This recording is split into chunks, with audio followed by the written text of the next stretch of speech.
Alright, well, this is my indoor Nepenthes setup. I bring a lot of my plants indoors for the winter, and I grow some of them pretty permanently inside of here too, especially my more sensitive species. But my bigger ones are here. I usually grow these outdoors, but for the winter I brought them in so they grow a little faster. I'm using Flora-Wave S40s, and I'm having pretty good results growing these plants indoors. So I'm just going to take you through a couple what I have growing here. So this is this right here is veitchii, lowii cross edwardsiana from Native Exotics. This was grown, or this was produced in the Native Exotics lab, and I have really high hopes for this cross. I think it's going to be a crown jewel of my collection, and so far so good. Leaf jump, pitcher jump, and a new leaf all in the 2 months that I've had it, so I'm pretty excited about this one.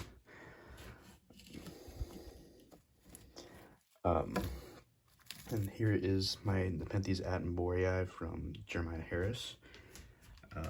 This is going to be a really nice one. It's got cream colored, stripy peristome, really nice leaf coloration, and it's got a leaf jump coming. So I'm pretty excited about the future for this guy. I think it's going to do well in my indoor setup. Here's my other Nepenthes attenboroughii, and this is from Pearl River Exotics. Another stripy, nice colored one. Put out a leaf jump and a nice big pitcher. And yeah, it's this is pretty healthy and happy. It was a pain in the ass at first, but I figured out that it likes akadama, and it started growing a lot faster when I put it in akadama. Here's my newly acquired Nepenthes macrophylla. It's killed off some of its old pitchers from stress from being shipped, but it's you know, it's doing pretty well so far. It's put I've heard it's pretty vigorous for macrophylla, but so I'm excited to see how this does. That's Mesity sanderiana, which is a jewel orchid. It's definitely going to put on some size and become nice this year. Now here is Nepenthes gamptongensis, which is a pretty close relative of Nepenthes attenboroughii. Not the most exciting plant, but it should be kind of a cool Palawan Highland species. It also really likes akadama, kind of like Nepenthes attenboroughii. But nice, it's putting on some size and picking up the pace.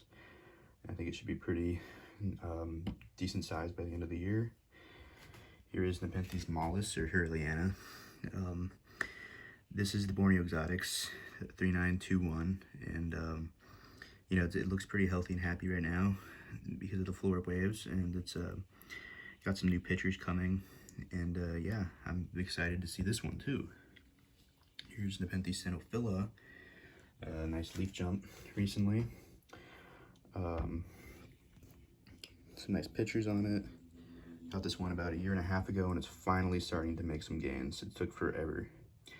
This is a rooted basil from my Borneo Exotics veitchii by veitchii. I plan on selling this pretty soon for about 50 bucks. If you're interested, please let me know. Looking to sell it. Nepenthes alba marginata is behind there. Not much to show right now. It's going to do better probably in the greenhouse when it gets warm because it's a lowlander.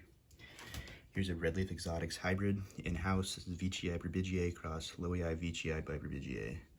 And I'm expecting big things from this guy. Already really nice leaf coloration.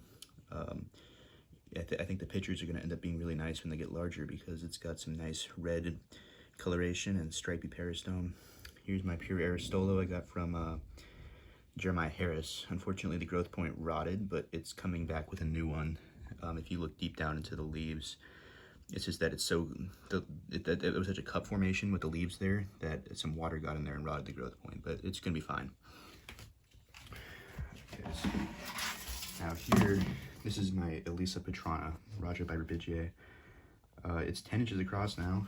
It's got a nice big pitcher here, not a big one, but pretty nice one. It has a nice coloration. Here's my Nepenthes species Anipahan. This is an interesting one. This is a Palawan Highlander that's been confirmed by Alistair Robinson to just be Leonardoi, but it's got some nice shape to it. And it's basically it's got nice coloration too. I like the peristome development. I like the kind of reflected brown color that a lot of the Highlanders have. Here's veitchii cross mollis, and this is one I'm very excited about. I think this is gonna be gorgeous. It's just got such a tubby, fat pictures with this perfect mollis coloration, and I have high hopes for this one next year too, since I got it as I think it was like 2 inches across, and now it's 8 inches across. So it's putting on size quickly, and it's pretty vigorous. Here's Nepenthes ampullaria lime twist. Another lowlander that I think will be happier out in the greenhouse when it's only 75 degrees in my room here. So when it gets into the 80s in my greenhouse, I think it will be happier. And here's Nepenthes platykyla from Christian Klein. I think this one's gonna put on some size in this year too. So all these plants have a lot of potential. I think they're all due to put on size and really come a long way. And my Nepenthes bicalcarata, another plant that was happier in the greenhouse, but still, you know, not doing too terribly. Just kind of cast aside here next to my printer. So it's actually 20 inches across, so it's pretty big. I'm gonna put it out in my greenhouse. And last but not least, here's my fern, Elaphaglossum decoratum, that I got from Carnivoro recently. The main leaf died, but it's got some new ones coming, so I'm excited for that. So yeah, that's what I'm growing here indoors in my indoors Nepenthes setup.